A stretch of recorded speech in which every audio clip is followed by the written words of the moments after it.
Yo creía que la Biblia enseñaba que Dios hizo un par de cada cosa y de ahí salió todo. Una especie de granjero que tomó un par de cada especie, lo puso, que se reprodujeran y con ellos se llenó la tierra. Con los humanos, con los animales, los caballos, los cerdos, los leones y los delfines. Pensé que era así. Eso es exactamente lo que muchos creen. Es lo que casi todo el mundo repite. Hoy vamos a leer Génesis 1 y 2. No para predicar, no para demostrar nada, para escuchar qué dice el texto cuando uno deja de defenderlo. Voy a leer en español, en la Biblia, Reina Valera de 1960. Y esto lo hago no porque crea que es la única correcta, sino porque es la que muchos de nosotros tenemos en casa y lo heredado también se examina.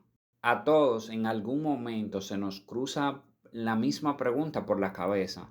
Miramos para arriba, vemos el cielo, el caos, el orden extraño del mundo y pensamos, ¿quién hizo esto? ¿Quién hizo todo esto? ¿Cómo empezó? ¿Cómo fue?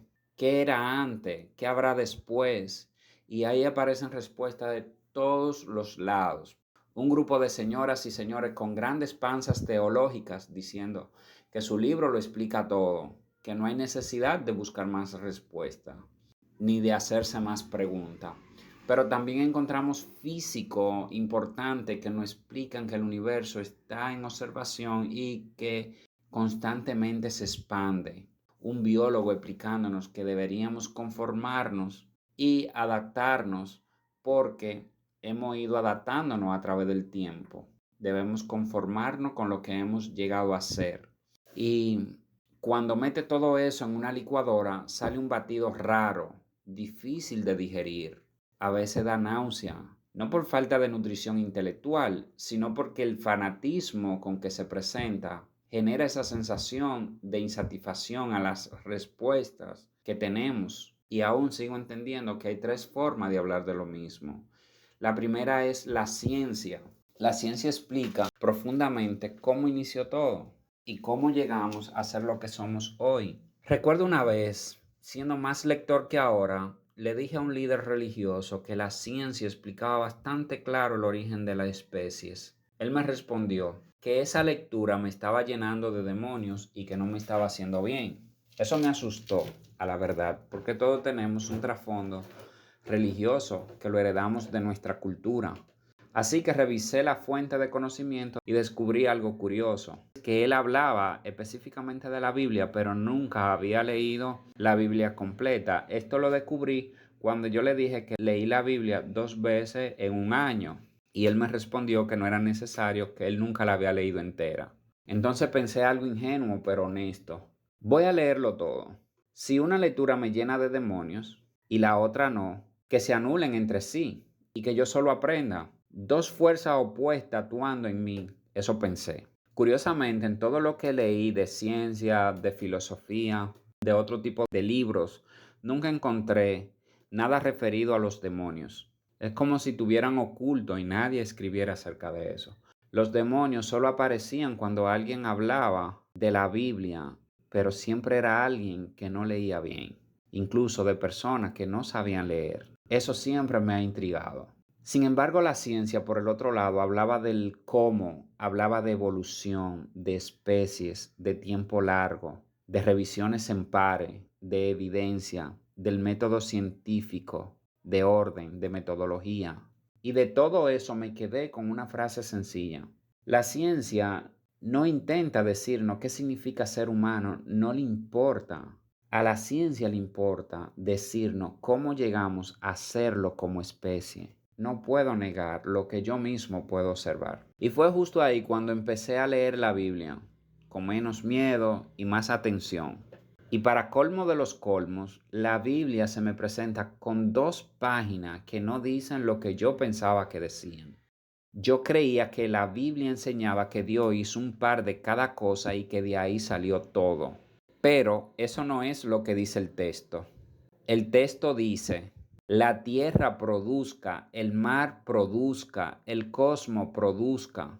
Es como si una fuerza le diera una orden para que la tierra, el mar, el cosmos produjera lo que era necesario producir. Tengo que ser honesto, eso me rompió el esquema. Así que decidí quedarme solo con los humanos.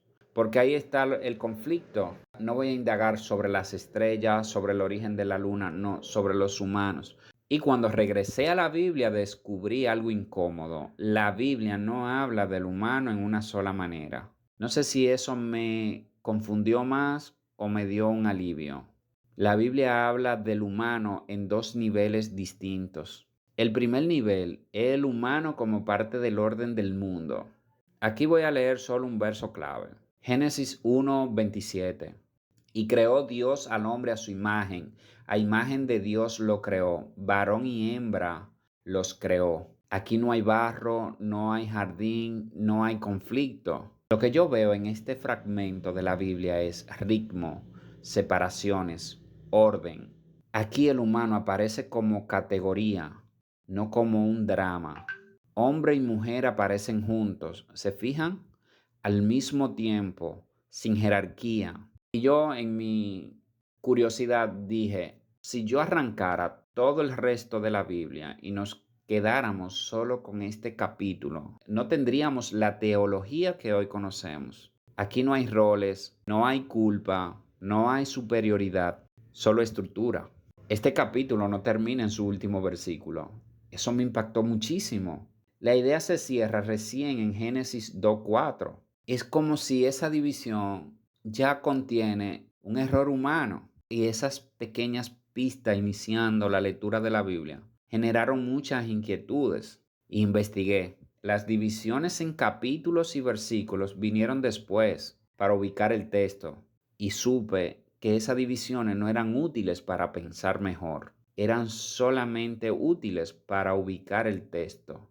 El problema es que aprendimos a memorizar versos aislados y a construir doctrinas completas sin leer el párrafo completo. Y como dije antes, doctrinas completas sin leer el texto completo. Es, en mi caso, como quien hace un estudio estadístico y elimina las muestras incómodas porque dañan el resultado. Presentan resultados con medias truncadas. El segundo nivel en que la Biblia presenta al ser humano, el humano como sujeto que vive, decide y falla. Génesis 2, a partir del verso 5, que es donde empieza realmente el capítulo, el relato cambia. No se repite lo que dice Génesis 1. Hace un zoom. Pasamos de lo cosmológico a lo antropológico. Y aquí aparece el cuerpo, la tierra, el alimento, la relación, el límite, el error. Lo más interesante es que esto no es biología,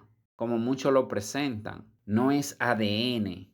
No está hablando de genética, que era lo que antes pensaba. Eso de un par de cada cosa. Pero no está hablando de biología, no está hablando de genética, no está hablando de ADN. ¿Por qué lo hemos interpretado así? ¿Y por qué lo seguimos repitiendo? Esto es antropología pura. Lo primero que uno piensa al leer Génesis 1 y Génesis 2 de manera seguida es que hay una contradicción, pero no.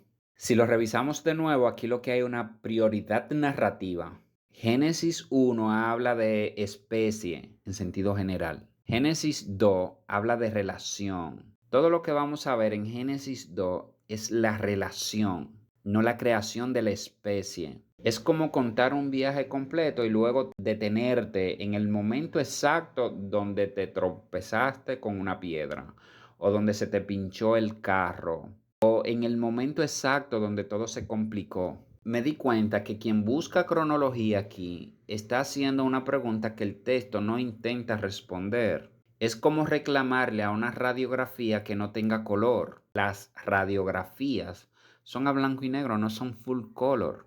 Y aquí, cuando leo, entra un tema incómodo, hombre y mujer. Nunca de la boca de Dios, en estas dos páginas, sale el nombre de Eva. En Génesis 1, Dios crea a Adán, es como para que no quede confusión, varón y hembra los creó. Ambos son Adán, mismo material, misma carne, misma humanidad.